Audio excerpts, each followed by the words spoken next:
Hola, ¿qué tal? Muy buenos días, muy buenas tardes, compañeras, compañeros, un gusto saludarles una vez más a la distancia, esperando se encuentren muy bien de salud, ustedes y sus seres queridos. El día de hoy vamos a iniciar con otra de nuestras sesiones y de hecho pasamos a una nueva unidad que es muy pequeña, solamente dura esta sesión. Se llama Arquitectos y Constructores Tempranos, así lo señala nuestro plan de estudios.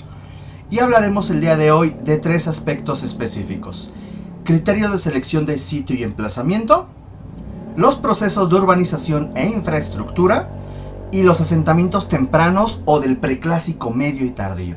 Recordando que en clases anteriores hemos estado platicando sobre el lítico, platicamos sobre el protoneolítico, qué significaba esto, y platicamos de pronto este cambio entre el horizonte cultural del lítico y el preclásico, etc.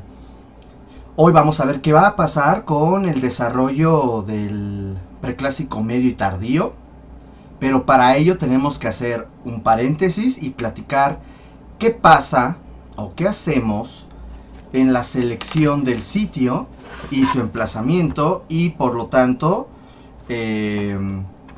los procesos de urbanización e infraestructura, ¿ok?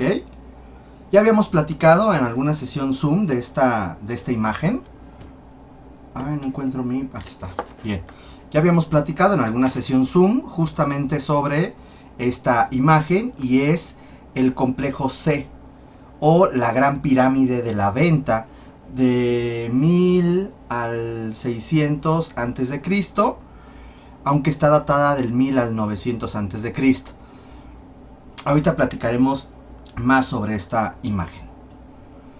Bien, los objetivos generales que se inician y van a continuarse en otras sesiones son dos: entender el desarrollo gradual del hábitat construido, de las incipientes sociedades, hasta la conformación de las primeras sociedades complejas; describir los procesos de ocupación del territorio y conversión de los asentamientos en centros urbanos, con énfasis en Mesoamérica.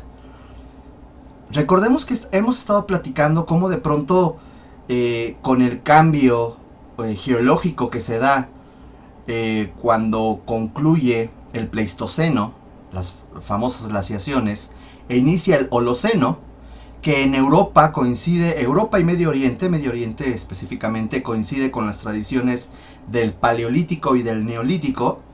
Acá en Mesoamérica estamos hablando de que la especie humana llegó hace 14.000 años aproximadamente, que son los restos más antiguos que se han encontrado. Encontramos cómo hay grupos que poco a poco se fueron asentando, generando algunas culturas, recordando que las culturas son aquellas que tienen, son aquellos grupos sociales que tienen ciertas características culturales que los asemeja entre sí, y generan asentamientos rurales, lo que entendemos como el protoneolítico, una de las últimas etapas del lítico, ¿ok? Para eso yo hice esta pequeña, una pequeña cronología que en breve les voy a enseñar, pero es importante entender qué y cómo se da este momento de emplazamiento y de desarrollo urbano. Recordemos que todos los asentamientos humanos, la mayoría de las veces, y hablando de la antigüedad, surgen con un fin rural, un fin agrícola, ¿ok?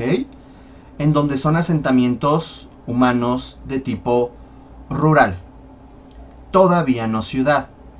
Cuando éstas se complejizan y comienzan a manifestarse en estos asentamientos actividades no agrícolas, y se manifiesta además actividades y equipamiento, edificios que alberguen el poder religioso y el poder del Estado, y en consecuencia actividades y dinámicas como el mercado, lo que es la guerra, las tropas defensivas, ofensivas, etc. Esto comienza a generar lo que se conoce como una ciudad, la revolución urbana, según para Gordon Childe, que ya se había platicado anteriormente. Entonces, cuando un grupo nómada decide asentarse en un sitio, ¿cuáles son los criterios que va a considerar para asentarse en este sitio?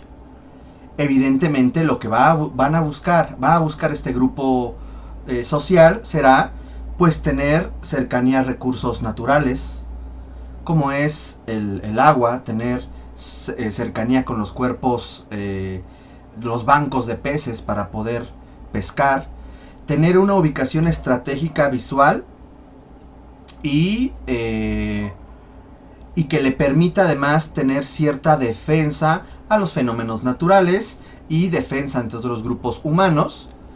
Y este tipo de características son las que van a comenzar a buscar, ¿no?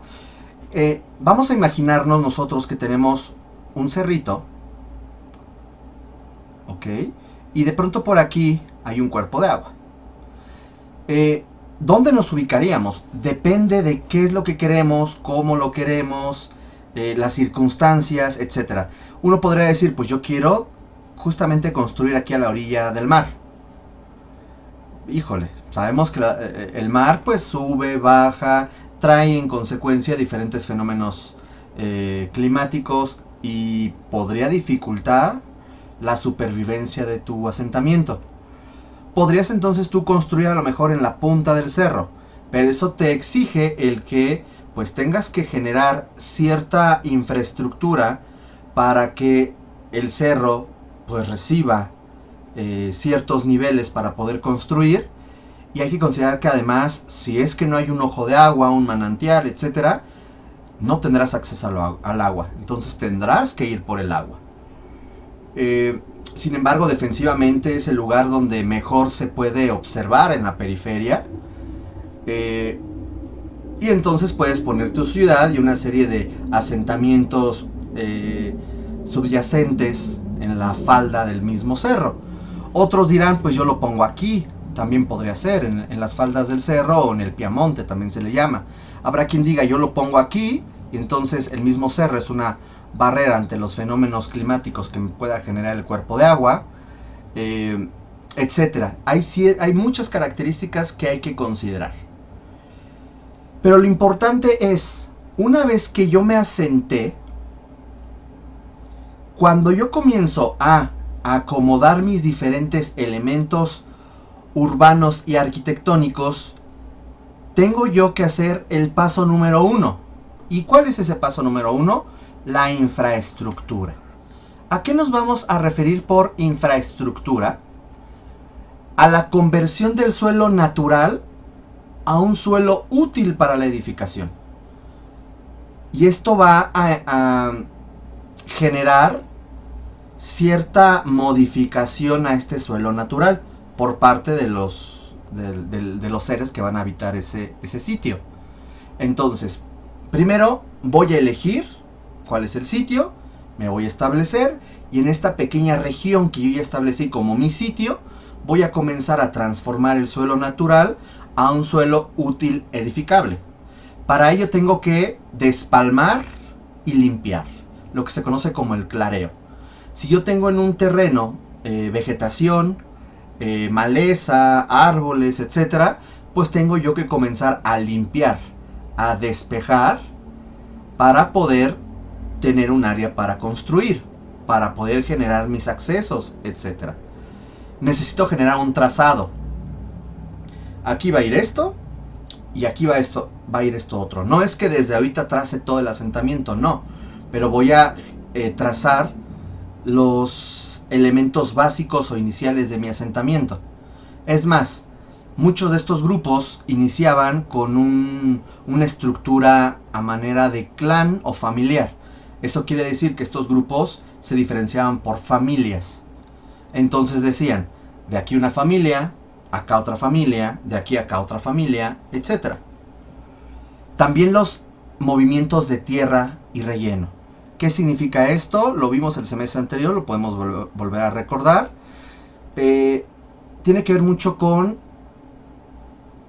la fabricación de plataformas, de taludes, de nivelación del suelo. Y aquí estoy dibujando yo otro cerro, ¿ok? Para poder construir en la ladera del cerro yo necesito generar plataformas, ¿ok? Pero resulta que estas plataformas, pues aquí por ejemplo yo tendría que cavar todo esto. Y aquí tendría que cavar todo esto. Entonces esta tierra la voy a quitar y la puedo poner yo en otro elemento. Por ejemplo aquí. O por ejemplo acá. Uy, ya le cambié. Por ejemplo acá. Y entonces si se fijan, ya ahora tendría yo otro tipo de nivelación. Tendría esto.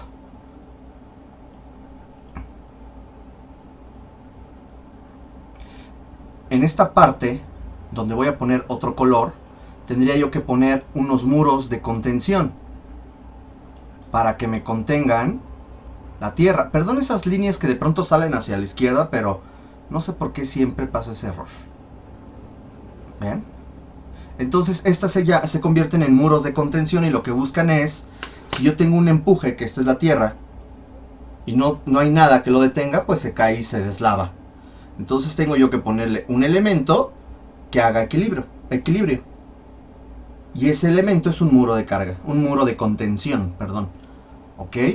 Eso es algo muy importante. También se van a realizar encarpetados, guarniciones, contenciones. Las contenciones se refiere a estos muros de contención. Los encarpetados, el poner piso, ponerle un acabado al piso. Y las guarniciones es poner estos elementos que delimitan las banquetas o los espacios abiertos. El compactado y nivelación es, ustedes saben que cuando yo voy a sacar la tierra comienza a ocupar más volumen, tengo yo que apisonarlo para compactar esta tierra y nivelar. Nivelar con elementos muy básicos como puede ser elementos de agua, elementos visuales, para yo comenzar a ir nivelando grandes elementos de tierra. Y algo muy importante, evidentemente, es el desarrollo de las vías de acceso. Aquí voy a tener mi asentamiento, pero ¿por dónde voy a entrar? ¿Por dónde voy a salir? Tengo yo que generar este clareo y el desarrollo de los mismos caminos. Y finalmente, algo que es fundamental para la subsistencia de los asentamientos es el desarrollo de drenajes y la conducción del agua pluvial. Esto significa que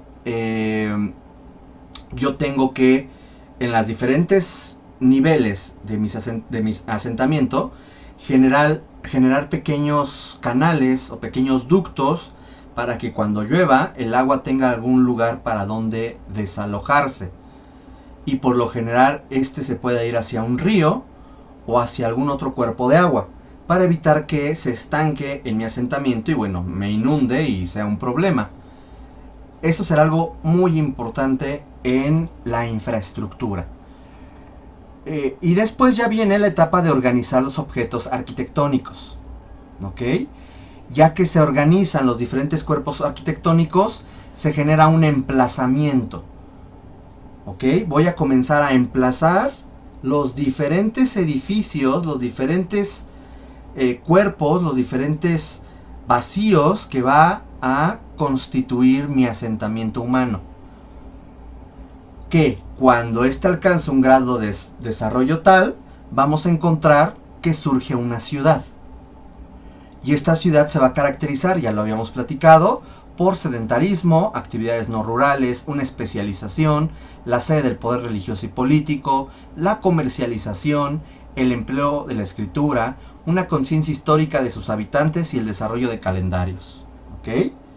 Aquí tenemos un dibujo del doctor Alejandro Villalobos, en donde podemos ver en este croquis, además en una lectura que ustedes también ya leyeron, cómo de pronto se comienza a ver este proceso paulatino de la infraestructura y el desarrollo arquitectónico. Con el clareo, cómo se comienza a observar, dejen cambio el color, a observar cómo cambia el suelo natural a un suelo edificable, con pequeñas plataformas que se van sobreponiendo una sobre otra. Este concepto lo veremos más adelante, que es el concepto de acrópolis maya. ¿Ok? Los acrópolis son un complejo arquitectónico el cual se construye uno encima de otro. Tanto sus plataformas como sus edificios. ¿Ok? Generando un asentamiento en alto. ¿Ok? Para llegar a propuestas como estas. Pero abajo de esto se encuentran diferentes etapas. Y ahí podemos ver esta idea de la infraestructura. Esta propuesta también del doctor Alejandro Villalobos se llama los gradientes de complejidad en relación con el tiempo. Y son elementos para elementos para entender esta complejidad que se tiene en los asentamientos humanos. Y para eso es importante que nosotros entendamos esta relación. El punto A es la selección del sitio. Aquí me gustó por esto y por lo otro. Entonces tengo una línea que es el tiempo y otra línea que es el gradiente de complejidad en cuanto a la complejidad social. ¿Ok? Entonces, partiendo de esta selección del sitio, paso a un punto B que se refiere a la infraestructura y urbanización, lo que habíamos platicado anteriormente, que es la conversión del suelo. Y para eso, si se fijan, ahí hay dos líneas de colores. Una línea verde y una línea color fuchsia. La línea verde se va a referir a esta arquitectura habitacional, doméstica, mientras que la línea fuchsia comienza a hablar sobre el complejo urbano, el complejo central de este asentamiento. ¿Ok? Para eso es importante que entendamos que una vez que las mujeres y los hombres establecidos en ese lugar están aprovechando los recursos naturales, ellos podrán, uno, generar esta infraestructura y urbanización del sitio, pero también, al paralelo, el desarrollo de subcentros urbanos o de otros pequeños asentamientos. ¿Qué significa eso? Que si yo tengo aquí mi asentamiento, resulta que en la periferia voy a tener otros asentamientos más pequeños, ¿no? Y estos asentamientos terminan complementando la actividad de este centro principal, ¿ok? Y ahí es cuando comienza la llamada arquitectura doméstica popular. Esta arquitectura, que es una arquitectura perecedera, en donde finalmente con el paso del tiempo quedan muy pocos vestigios porque esta desaparece. Mientras que en la línea fuchsia podemos entender que esta colectividad no especializada, o sea, la mano de la gente, comienza a transformar su infraestructura y urbanización para generar un claro emplazamiento, para darle espacio a lo que sería las actividades comunitarias, las actividades de este asentamiento. Eso significa que se organizan las formas de producción urbana y este asentamiento será el continente de estas actividades. ¿Ok? Una vez que ya está el emplazamiento de este centro, de este asentamiento humano, ahí ya comienza a complejizarse mucho las actividades sociales. Y hablamos que habrá un sector de la población que ya será especializada en diferentes actividades, pero también en la construcción. Y entonces estos procesos de producción arquitectónica, lo que denomina el doctor como contenido, vamos a encontrar en el punto E los complejos arquitectónicos, los cuales pueden tener diferentes etapas constructivas, como el croquis que vimos anteriormente, diferentes emplazamientos, diferentes ampliaciones, diferentes reconversiones, etcétera, dándole un uso a este espacio urbano. Ya estamos hablando que aquí ya son ciudades y está cumpliendo una función social. Cuando de pronto este uso urbano, este uso del espacio urbano ya no cumple con la función social, llegamos a un punto F. o sea, un punto de obsolescencia. Esta ciudad tiene dos posibilidades. Uno, se ajusta y se reconvierte parte o totalmente la ciudad para atender las nuevas actividades sociales que se están demandando, o llega el momento en que comienza a abandonarse. Entonces, si el camino es ampliarse, reestructurarse, etcétera, pues seguirá esta línea fuchsia hacia arriba, como tiene este mismo esquema. Pero la mayoría de las veces llega a un abandono. Hay que considerar que muchas veces esa obsolescencia también se caracteriza por algún agente exterior, por el clima, por la guerra, por factores políticos, sociales, etcétera, que al final terminan destruyendo la ciudad o qué sé yo. Y se genera un abandono de la ciudad. Y ahí es cuando la ciudad comienza a ser un elemento aislado, abandonado, que comienza a degradarse y a destruirse de forma paulatina, por saqueos, etcétera, hasta que llega a un punto H que se le va a denominar el objeto arqueológico. Entonces queda en ruinas y de pronto comienzas tú a entender ya este sitio como un complejo arqueológico. ¿Ok? Es importante entender que a la par de este desarrollo encontramos todavía el desarrollo de esta arquitectura doméstica, la cual se genera en la periferia de estas ciudades, y o inmersas también dentro de las mismas. Llega el punto en que si se abandona, bueno, ambas arquitecturas se pierden, pero es interesante señalar que esta rama deja una arquitectura regional, o sea, una serie de enseñanzas del qué hacer, cómo hacerlo, materiales constructivos, sistemas constructivos tradicionales, que quedan como una influencia en una región y que sus habitantes pasarán a veces de tradición oral a sus descendientes y estos a sus descendientes. Eso es algo muy interesante que podemos observar en esta complejidad del espacio. Aquí tenemos, por ejemplo, un complejo urbano arquitectónico súper interesante que se da en la parte alta de un cerro conocido como Danibá o Yucucuy, según los mixtecos o según los zapotecos, que es el sitio arqueológico de Monte Albán. Esto que estamos viendo aquí es el centro ceremonial de Monte Albán. No hablaré de las características de este porque después hablaremos de ello, pero podemos observar cómo lo que hicieron fue descapotar parte de la punta de un cerro para generar una infraestructura, o sea, transformar el suelo natural a un suelo edificable, para generar estas plataformas y estos pequeños complejos arquitectónicos que responden a las necesidades sociales de la población. No significa que la gente viviera ahí. Esto es el centro ceremonial. La gente vivía a las faldas, a las afueras, en torno, alrededor, en estos subcentros que se estaba platicando. Y tenían una relación específica con este centro ceremonial porque era la sede del poder religioso y político. ¿Ok? Otro ejemplo que podemos nosotros entender a partir de esta complejidad es entender que hay una arquitectura monumental y una arquitectura doméstica.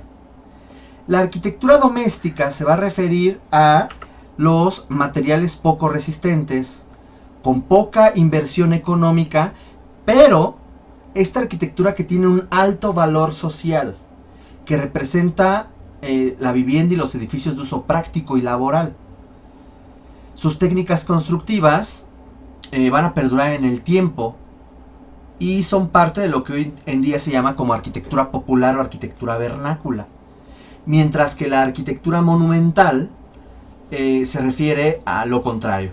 Arquitectura con materiales resistentes, de gran inversión económica y social, que requiere una gran cantidad de mano de obra, representa los intereses y las necesidades de la aristocracia, del Estado, de la religión, que es el poder.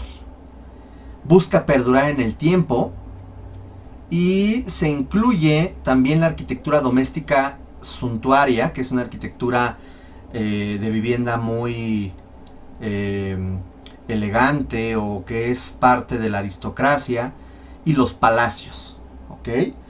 Si se fijan, la historia de la arquitectura siempre, en la mayoría de los casos, es estudiar la arquitectura monumental, porque es la arquitectura que aún perdura y que se ha conservado a lo largo de siglos. Y siempre, si se fijan, la mayoría son, o ahí vivía un personaje importante, o es una catedral, o es qué sé yo, ¿ok?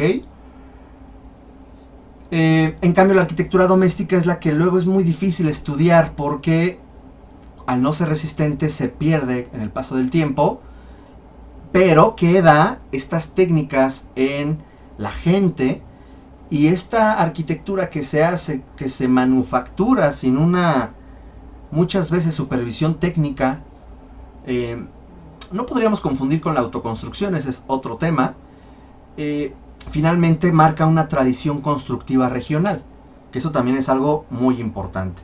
Hay que señalar que en un edificio, por ejemplo este que es la maqueta del Templo Mayor, lo que sobresale, o sea, lo que está del piso hacia arriba, se le conoce como superestructura, y lo que está del piso hacia abajo es la infraestructura o cimentación, ¿ok?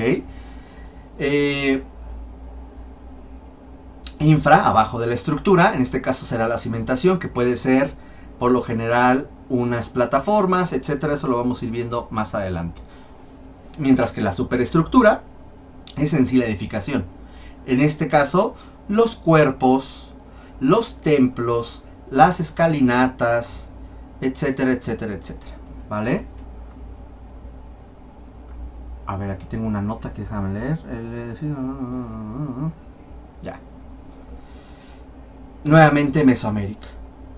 Espero que poco a poco nos vayamos familiarizando con las regiones, recordando que aquí se encuentra Oasis América, todo lo que está fuera de esa región, y sin meternos a Estados Unidos, es Aridoamérica. Esto es la región de Occidente, en la cual pudiéramos también dividir la región de Guerrero. Esta es la región del norte, que de pronto por ahí se genera una duda muy recurrente, que si de pronto ahí no vivía nadie, o vivían a veces sí, a veces no. Según las condiciones climáticas, los asentamientos aumentaban de densidad poblacional o disminuían, pero rara vez eran abandonados. Comúnmente eran migraciones que iban hacia la parte sur y que a veces se recorrían hacia la parte norte. Punto. Tenemos el altiplano central, tenemos la región del Golfo, tenemos la región de los valles de Oaxaca y tenemos toda la región de la zona maya, la cual se dividirá en otras regiones que veremos más adelante, ¿vale? Bien, partiendo de eso, quiero que hagamos nada más una comparativa cronológica, ¿ok? Aquí está el preclásico formativo o... el horizonte formativo o preclásico, el cual se divide en un temprano, medio y tardío, recordando que del 5000 al 2500 es antes de Cristo, es la llamada protoneolítico, ¿ok? La última etapa del horizonte cultural llamado lítico, en el cual encontramos que a partir de la agricultura, los asentamientos agrícolas rurales comienzan a complejizarse poco a poco.